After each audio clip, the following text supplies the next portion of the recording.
Eh bien, bonjour à tous. Il est 10 heures, nous allons démarrer ce webinaire, donc bienvenue.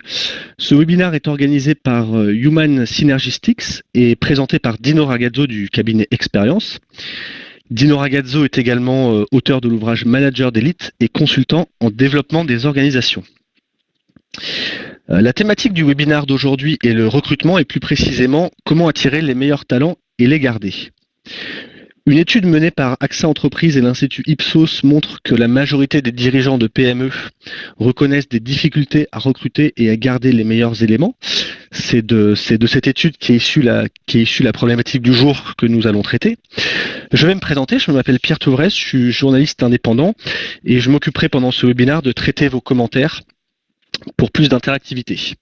À ce propos, vous avez un encart chat dans le panneau webinaire et vous pouvez y laisser tous vos commentaires et vos remarques et nous solliciterons vos remarques au cours de la présentation. Le webinaire est enregistré, donc vous aurez accès à l'enregistrement de cette conférence a posteriori. Dino, nous sommes prêts, donc je vous pose la première question qui va être le fil rouge de notre conférence. Qu'est-ce qu'une PME peut faire pour attirer et garder les meilleurs talents? Eh bien, oui, effectivement, bonjour à tous, c'est l'objet de notre webinaire. Attirer et garder les meilleurs talents, c'est également une histoire qui consiste à, je vais dire autrement, hein, à séduire et à favoriser un attachement mutuel.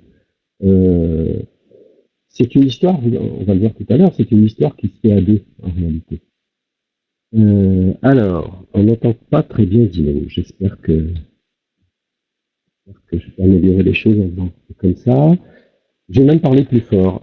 On va commencer peut-être par vous mettre à contribution et demander un peu votre avis. À votre avis, quelles sont les 3 principales raisons qui incitent les salariés à ne pas rester dans l'entreprise?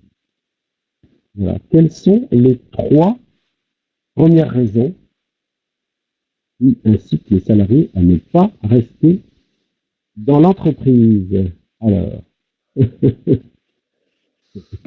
y a des réponses. Il y a des réponses très franches. Le climat social, le management. Je vous laisse effectivement répondre.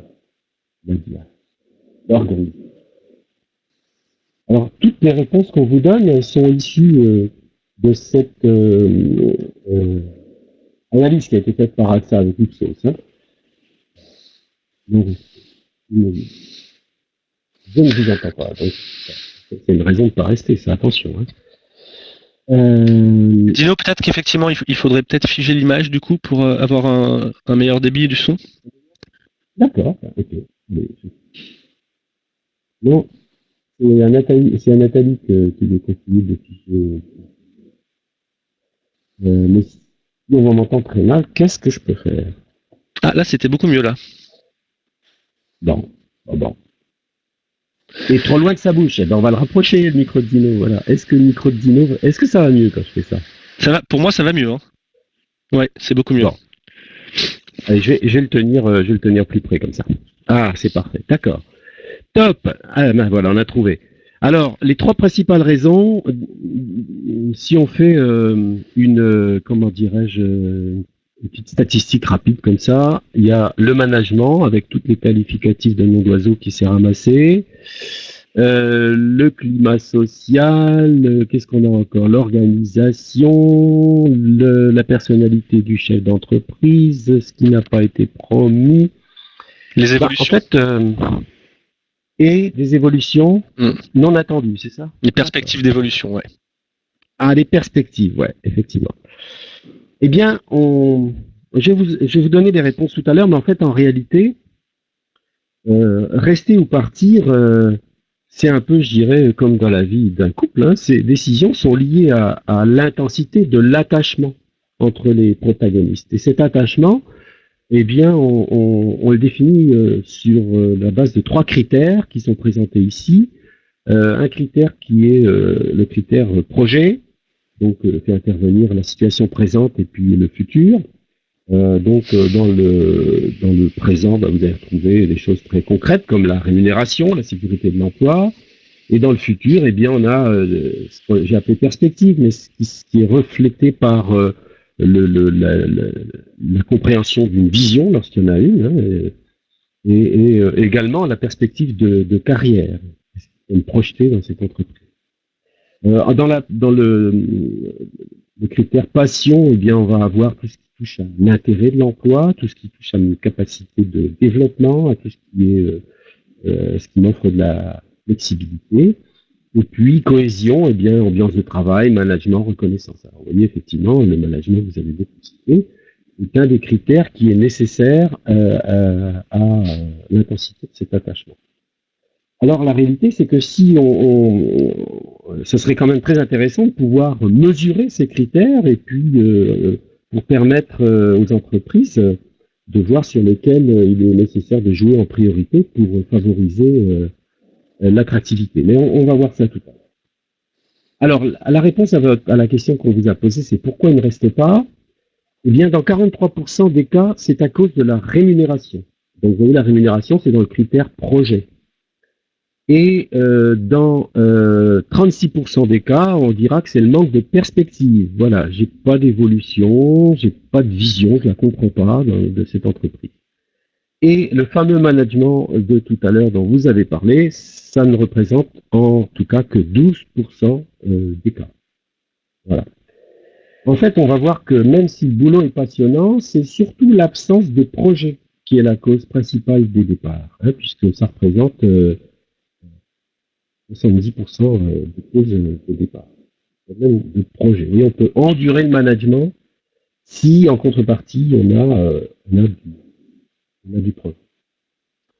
Alors, je vous ai demandé tout à l'heure quelles étaient les 3 causes de non-attachement. À votre avis, quelles sont les 3 principales raisons qui incitent les salariés à rester attachés à l'entreprise? Quelles sont les 3 principales raisons qui incitent les salariés à rester attachés à l'entreprise? À votre avis?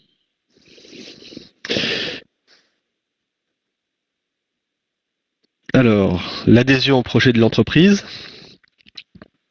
résultat de l'entreprise, l'autonomie, la reconnaissance, le salaire. Le salaire, toujours, rémunération, les projets, la reconnaissance, qualité de vie au travail. Oui.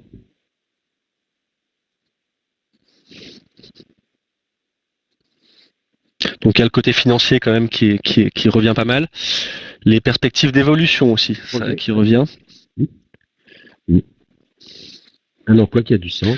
Oui, le côté sens revient aussi pas mal. Oui. Le sens, on pourrait le mettre dans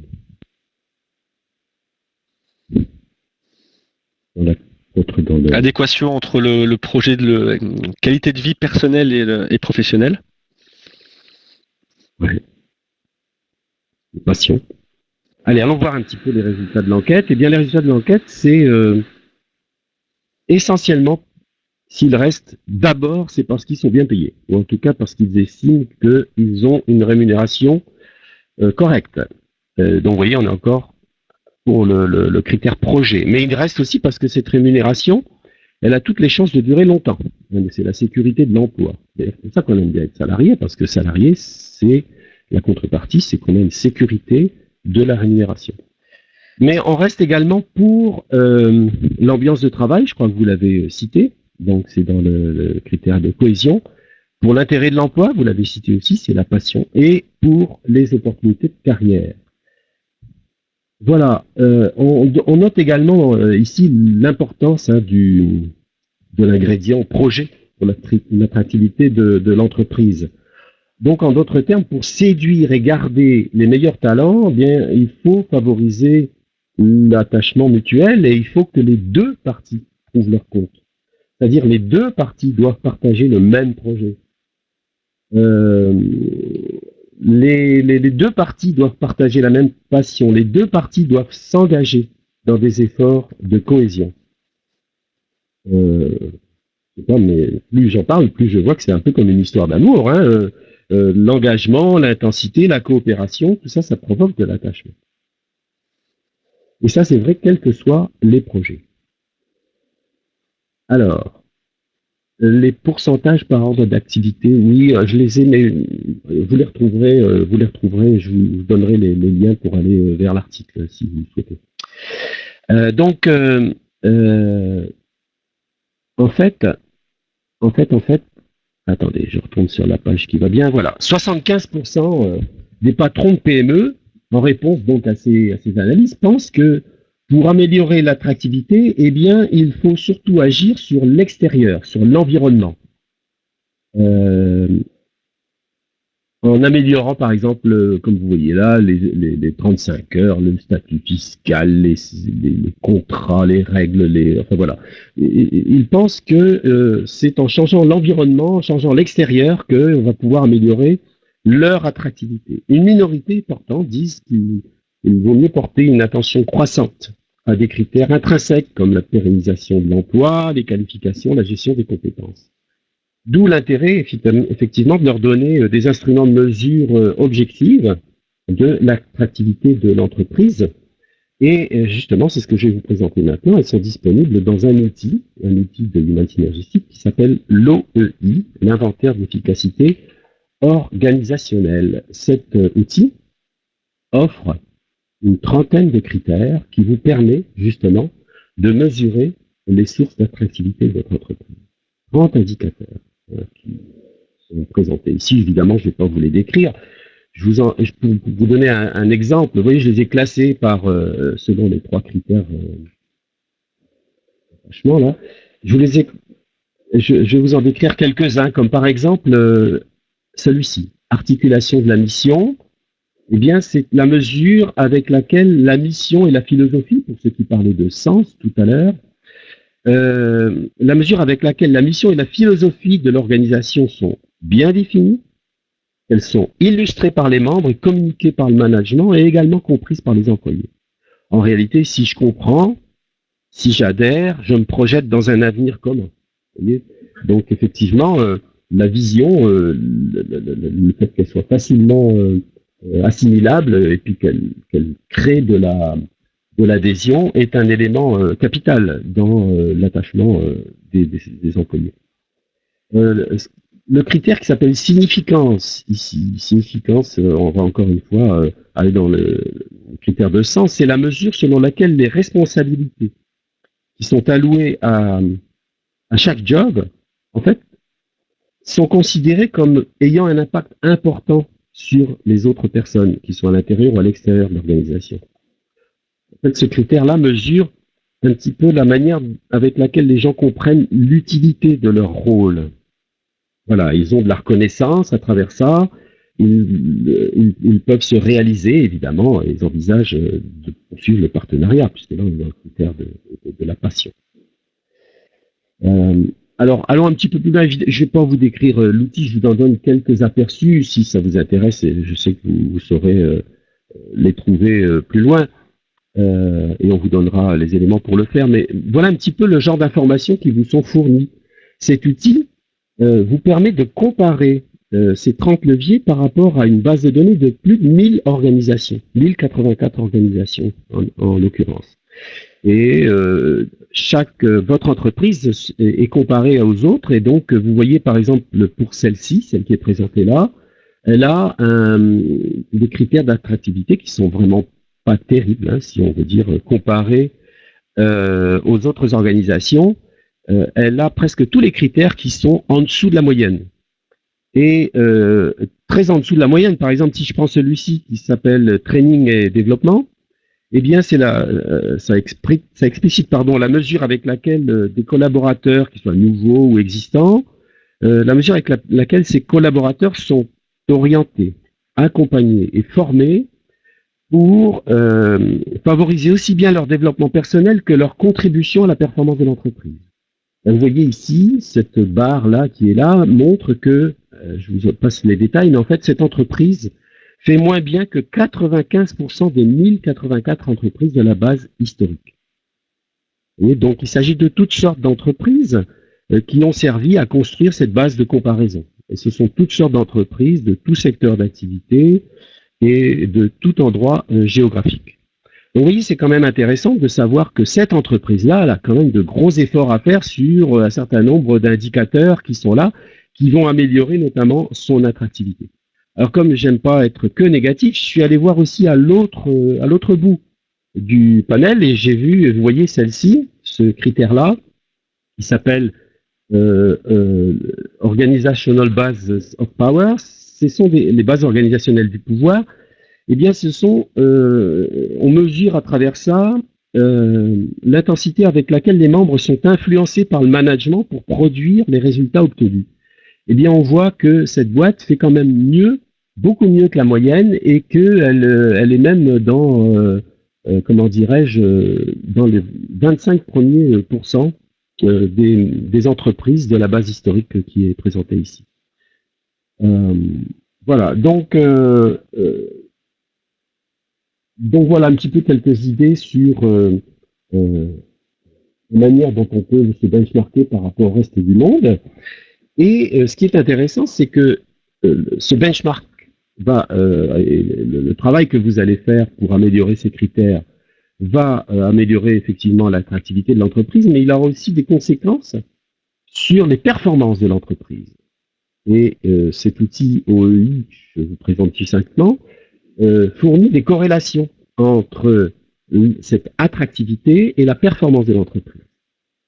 Alors, encore une fois, cette performance est comparée sur une base d'un certain nombre de critères à la performance de 1084 entreprises dont je vous ai parlé tout à l'heure. Vous voyez par exemple ce critère-là qui s'appelle intention de rester. Si on demande aux membres quelle est leur intention de rester dans cette entreprise, eh bien on voit que effectivement il y a des petits efforts à faire également. Les salariés indiquent par exemple que leur niveau d'attachement à cette entreprise est inférieur à ce qu'il est dans 2/3 des entreprises, puisqu'ici c'est la moyenne, enfin bon, et ça représente à peu près 65%, le 65e centile. Bon, pas faire de statistiques, mais croyez-moi sur parole, vous pourrez aller voir ça plus en détail tout à l'heure. Cette entreprise fait moins bien en matière d'attractivité que 2/3 des entreprises. Voilà, donc voilà un petit peu quelques informations qui sont disponibles à travers cette analyse et qui peut être effectivement très utile tant sur le plan de l'attractivité que sur le plan de l'efficacité et donc de la performance de l'entreprise. Et si je fais ce petit résumé, donc avec l'OI, vous allez pouvoir vous comparer, comme vous l'avez vu, à 1000 autres entreprises. Vous pouvez identifier des leviers stratégiques pour améliorer l'attractivité et la performance. Et puis, vous pouvez surtout vous fixer des objectifs et anticiper les résultats parce que la méthode fonctionne. Si je sais que si je joue sur tel et tel critère, je vais avoir tel et tel effet sur tel et tel output, sur tel et tel élément de performance. Bien, alors, peut-être je peux vous parler d'un exemple d'application. Ça peut être utile de voir, un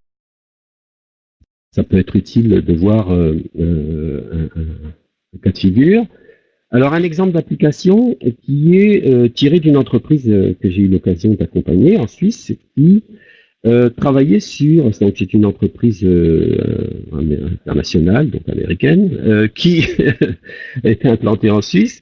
Et cette entreprise avait, et a toujours d'ailleurs, pour objectif de faire en sorte que les collaborateurs qui viennent et qui restent dans la boîte le fassent par choix et non pas par nécessité. Et vous verrez que ce n'est pas toujours le cas. Je vais vous montrer la progression pour voir un petit peu comment ça fonctionnait, est-ce qu'ils obtenaient ce qu'ils voulaient. On a étudié le profil, on a étudié un petit peu les intentions, ou en tout cas les orientations en matière de comportement des salariés, et on a regardé comment ça se passait au fil du temps. Alors, je vous présente ça. Lorsque les salariés arrivent dans cette entreprise, alors vous vous inquiétez pas pour le graphe, je ne vais pas vous le détailler ici, peut-être certains d'entre vous le connaissent, mais je le détaillerai au cours de mon prochain webinaire, que je vous présenterai tout à l'heure, qui s'appelle 4 comportements pour une culture d'entreprise, qui aura lieu le 9 juin à 10h.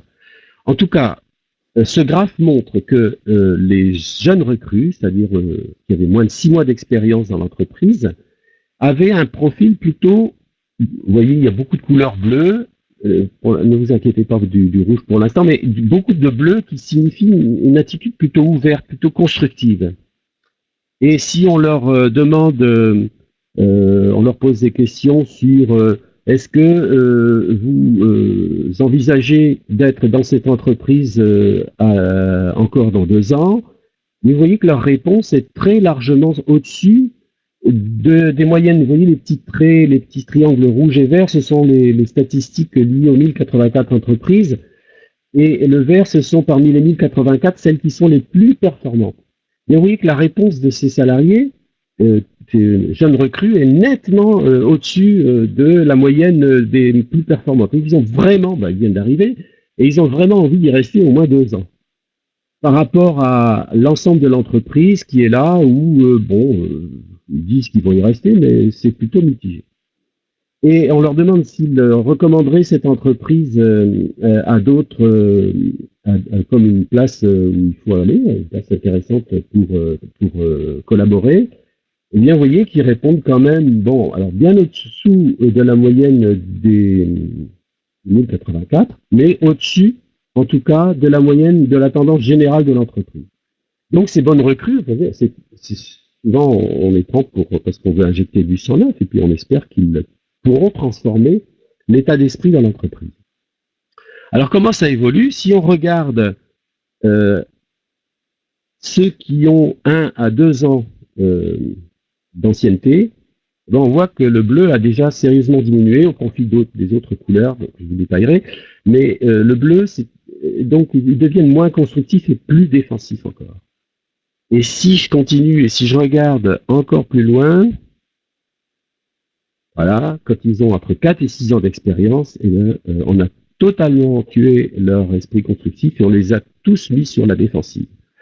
Et si je compare ces profils au profil de l'ensemble de l'entreprise, eh bien, vous voyez, cette boîte a complètement avalé ces nouvelles recrues en 4 à 6 ans. En 4 à 6 ans, tout le sang neuf a été complètement dilué dans la culture ambiante.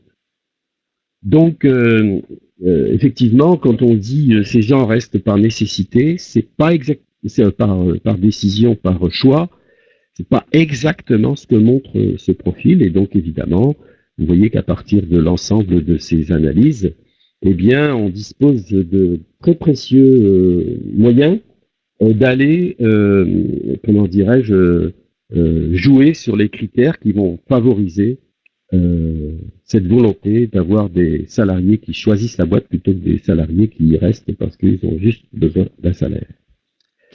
Alors voilà. Dino, peut-être juste une petite question là qui vient d'apparaître dans le chat qui concernait un peu les tableaux dont on vient de parler.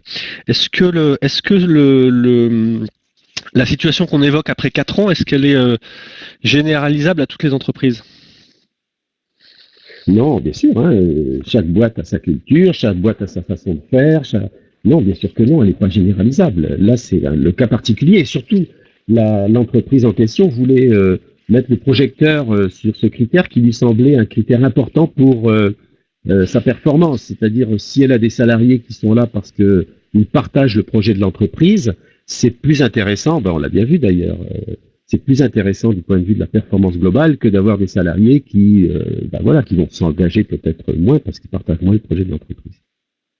D'accord. Okay.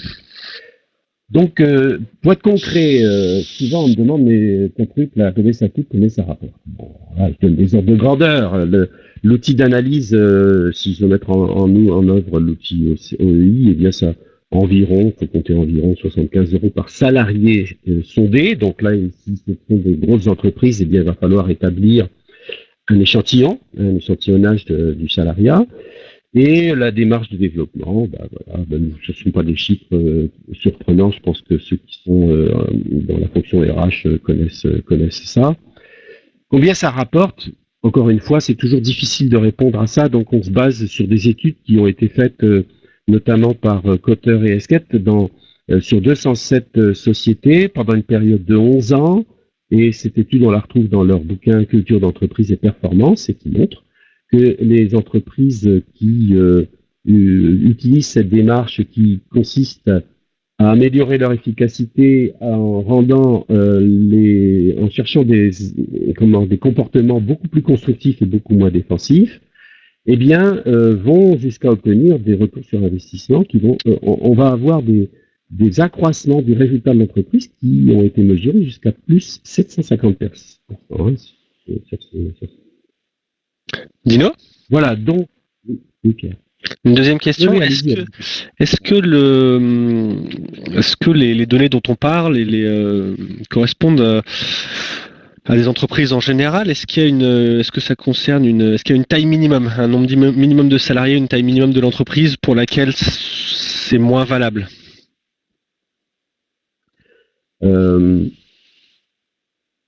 Si l'entreprise, j'ai parlé d'échantillonnage tout à l'heure. L'échantillonnage, c'est pour des questions de coût. Évidemment, idéalement, il faudrait pouvoir échantillonner la totalité des salariés. Donc, ce qui est intéressant, quand on est une plus petite boîte, c'est de s'autoriser à questionner tout le monde. Et là, on a une base d'informations où chacun a donné son avis, et où on peut comparer les résultats obtenus, et on peut se comparer au fameux benchmark que je vous ai présenté tout à l'heure de 1100 entreprises. Quelle signification on en donne? Alors vous allez dire, mais moi je suis une PME, je ne vais pas me comparer à IBM ou à, je sais pas, Microsoft. Les comportements dans les entreprises sont tous les mêmes. Enfin, comment je peux dire ça? On a tous les mêmes façons d'interagir, qu'on soit dans une grosse boîte ou dans une plus petite boîte, c'est-à-dire que les règles de management sont les mêmes, la manière de fixer les objectifs et de vouloir les atteindre sont les mêmes. Évidemment, ce qui change, ça va être l'échelle et les ressources, mais au niveau des comportements, on va pouvoir se baser sur au commun, et qui est intéressant d'avoir en matière de comparaison. Donc il n'y a pas de taille minimum. Moi j'ai travaillé avec des boîtes qui avaient 30 personnes qui ont eu l'occasion d'utiliser ce genre d'outils. Voilà, après chacun l'interprète et tire les informations qui lui sont utiles. On a d'autres questions sur le déroulement de l'évaluation, mais je pense qu'on y reviendra à la fin parce que vous avez... Allons-y. On va. Allons-y. D'accord. Comment se déroule l'évaluation? Alors l'évaluation, eh bien, ce sont des questionnaires qui se font en ligne, sur papier, ça dépend de préférence, on fait de plus en plus en ligne.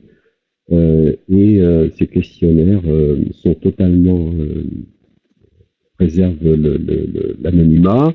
Ils sont dépouillés par une société tierce, par Human Synergistics en l'occurrence, et ils sont fournis ensuite, les résultats sont fournis aux entreprises et aux consultants qui les accompagnent pour les interpréter. Ouais, il faut parler plus proche du micro, dis-nous. Alors là, je suis, vous voyez, je l'ai dans la bouche. Ça se joue pas à grand-chose. Oui, il faut parler plus fort. Oui, donc je répète, c'est fait par des questionnaires. Ces questionnaires sont dépouillés automatiquement par Human Synergistics et seuls les résultats sont fournis à l'entreprise, enfin les résultats statistiques sont fournis à l'entreprise et aux consultants. La confidentialité est strictement respectée par contrat d'ailleurs. Voilà. Ok. Voilà, moi je vous propose, puisque certains d'entre vous ont peut-être été, comment dirais-je, séduits par l'offre ou attirés, d'essayer. On vous offre jusqu'au 15 juillet la possibilité d'avoir une évaluation flash gratuite pour les 3 premiers d'entre vous.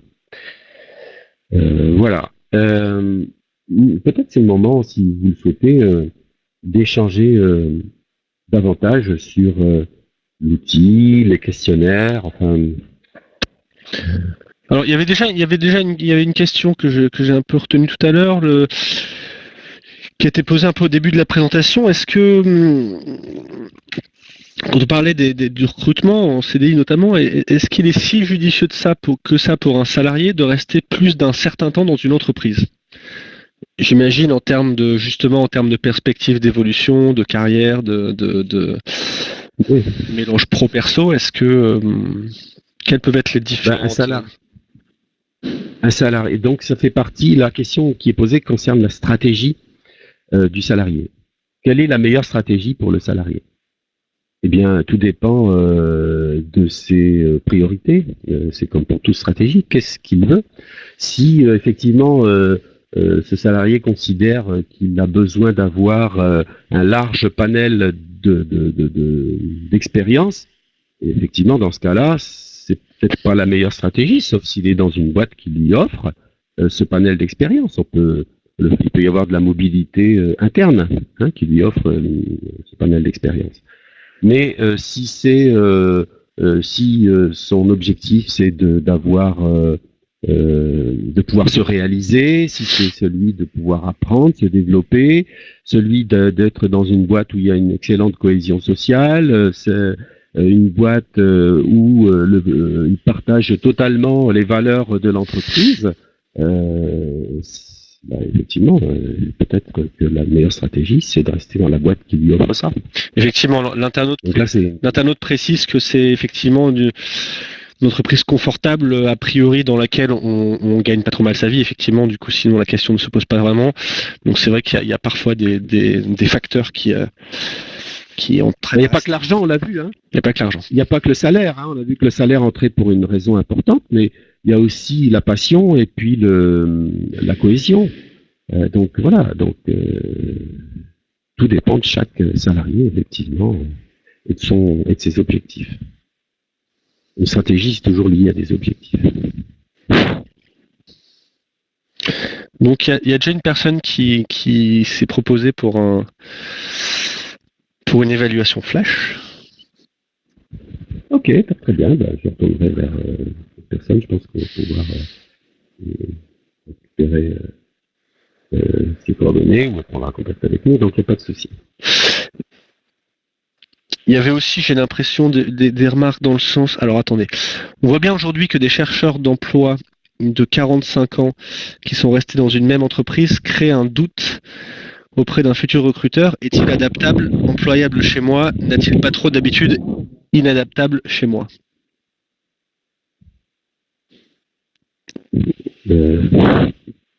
Oui, là c'est une question de personne. Effectivement, si le recruteur a cette impression, au fil de ses interviews, c'est peut-être qu'il n'a pas tout à fait tort. Et donc peut-être que cette personne qui est restée trop longtemps dans une même fonction, dans un même rôle, n'a pas suffisamment eu de mobilité interne, peut-être risque de poser des doutes. Mais en contrepartie, cette personne apporte une expertise appréciable. Donc quel est le critère quels sont les critères de recrutement? Voilà. Et on ne va pas dire que quelqu'un qui apporte une expertise, une grande expertise, soit pénalisant pour la nouvelle entreprise. Ça dépend ce qu'elle cherche. Une question plus, me semble-t-il, de personnalité. Oui, pour prolonger ça, c'est vrai, d'où la prudence. D'où la prudence par rapport au fait de quitter une entreprise dans laquelle on est confortablement installé entre guillemets pour rester employable sur le marché.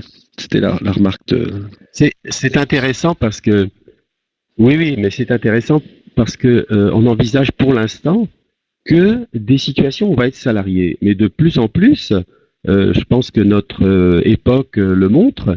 Il y a aussi des situations où on n'est pas salarié, où on peut offrir ses services parce qu'on a des dons, on a des compétences, on a un savoir-faire, on a quelque chose à offrir. On peut offrir ses services en tant que personne indépendante, si je peux dire, autonome, et on peut offrir ses services en tant qu'entreprise soi-même à plusieurs entreprises. On n'est pas toujours salarié.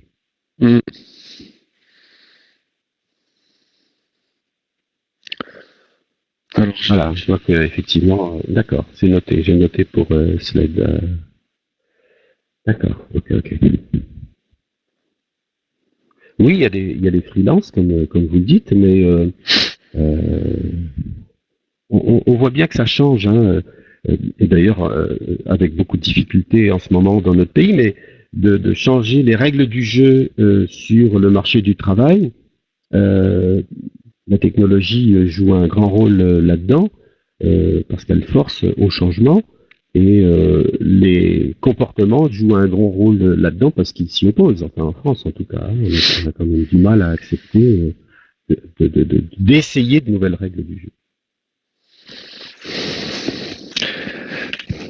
Voilà, donc ma foi, j'ai pas voulu trop détailler l'analyse OEI, mais vous voyez qu'il y a des sources, qu'il y a des moyens de mesurer les choses et qu'il y a des moyens d'avoir une approche un peu plus, comment je dirais, ingénierie, hein, sur le développement de l'attractivité des entreprises. On est considéré. C'est vrai qu'il y a. Oui, voilà, je vous laisse lire. Oui, c'est vrai, des co-traitants, enfin bon, on ne négligera pas le fait qu'il y a toujours un rapport de force. Hein. Celui qui signe l'échec, en général, a quand même un poids, une influence importante sur celui qui les reçoit. Mais c'est vrai que comme celui qui les reçoit chez plusieurs employeurs à la fois, entre guillemets, ça lui laisse la liberté, effectivement, d'être lui-même, comment dire, de dire non, ou d'imposer, ou de choisir d'autres orientations. C'est plus confortable, je pense, c'est peut-être moins stressant. Non, je sais pas. Tous ces critères d'ailleurs sont mesurés, hein, par l'outil OEI. Voilà. Bah, moi, si on n'a pas d'autres questions, et on voit qu'on arrive pas loin de la fin du webinaire, peut-être on peut poursuivre. Il y a d'autres questions, on les prendra en vol, mais... Je vous interromprai s'il y a d'autres questions.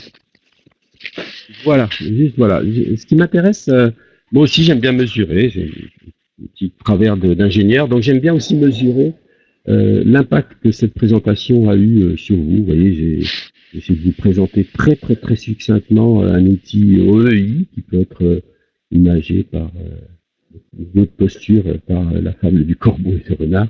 Je voudrais savoir dans quelle mesure ça vous a impacté. Voilà, alors vous pouvez répondre soit en tapant du texte, soit en tapant votre appréciation. Vous voyez, entre 0 et 4, eh bien, ça signifiera que cette présentation vous a peu convaincu. Entre 5 et 7, eh bien, ça vous a plutôt alléché. Et entre 8 et 10, qu'elle vous a carrément captivé. Moi, ça m'intéresse d'avoir ce feedback pour mieux comprendre l'auditoire et puis peut-être pour améliorer les présentations à venir. Même celle-là, si j'ai conduit à la refaire. Voilà, votre avis nous intéresse, c'est le moment. On vous écoute.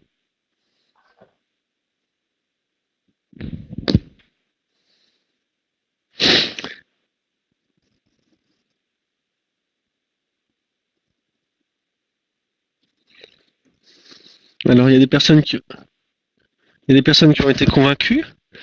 Il y en a une apparemment qui l'a été moins. Oui, mais c'est normal. Et il faut régler votre son. Alors ça, c'est super. Ouais, il faudra que je trouve un autre micro, quelque chose qui soit un peu plus efficace que ça. D'accord, c'est noté. Et effectivement, moi, il me faut du retour, sinon je ne sais pas comment est mon son. En tout cas, pour la prochaine fois, donc si ça vous a intéressé, je serai amené à parler davantage des fameux graphes que je vous ai présentés tout à l'heure, les fameux circonflexes. Donc le prochain webinaire porte sur les comportements à développer pour une culture d'entreprise audacieuse. On va surtout parler de la manière dont les entreprises peuvent considérer le risque. À travers 4 exemples d'ailleurs que je vous soumettrai. Voilà, j'espère vous avoir également nombreux la prochaine fois et puis pouvoir échanger encore avec vous autour de ces thèmes qui consistent à mesurer les comportements dans les entreprises et à les comparer à ceux d'autres entreprises pour en améliorer l'efficacité et puis la manière de travailler ensemble. Alors Dino, peut-être qu'on a un tout petit peu de temps. Il y avait une question sur des gens qui restaient un peu comment dire, qui auraient aimé avoir des précisions supplémentaires sur quelques pistes pour pouvoir attirer les talents.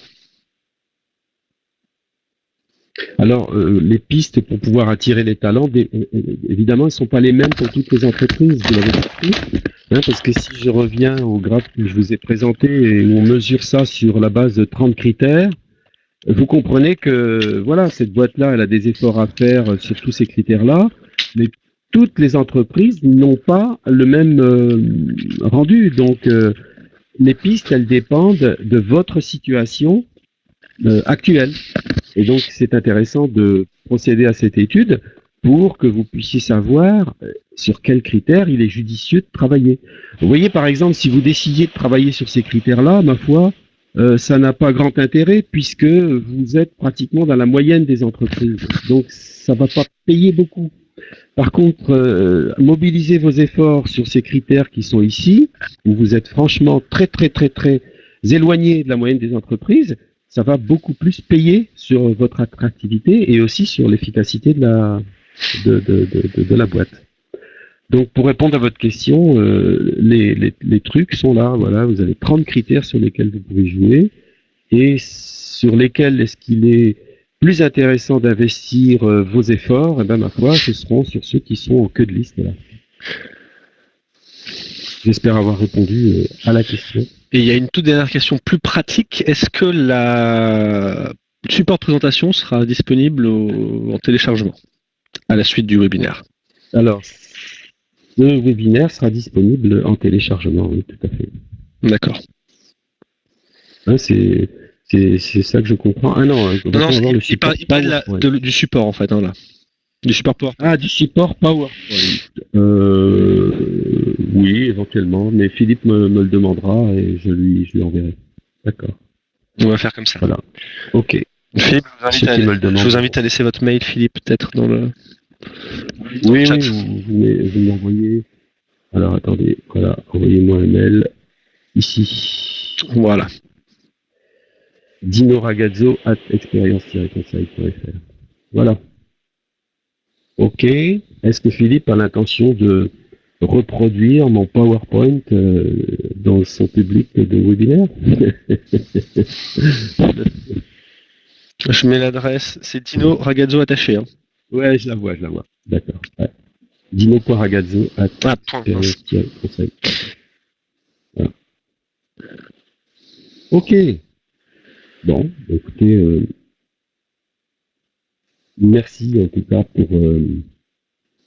pour vos questions, pour votre participation. Désolé pour la qualité du son, c'est sûr que je ferai mieux la prochaine fois. J'espère que vous retrouvez également lors de notre prochain webinaire. Et puis n'hésitez pas, hein, si vous avez des questions, eh bien voilà, vous avez les coordonnées. N'hésitez pas à reprendre contact et je serai ravi d'échanger en personne avec vous. Voilà. Pierre, un petit mot. Bah écoutez, merci pour cette présentation, c'était intéressant. Merci aux participants pour leur participation, ça donne un côté interactif à la conférence qui est toujours agréable. Et puis donc au mois prochain pour une nouvelle édition. Ben voilà. Voilà, merci beaucoup et à bientôt. Au revoir.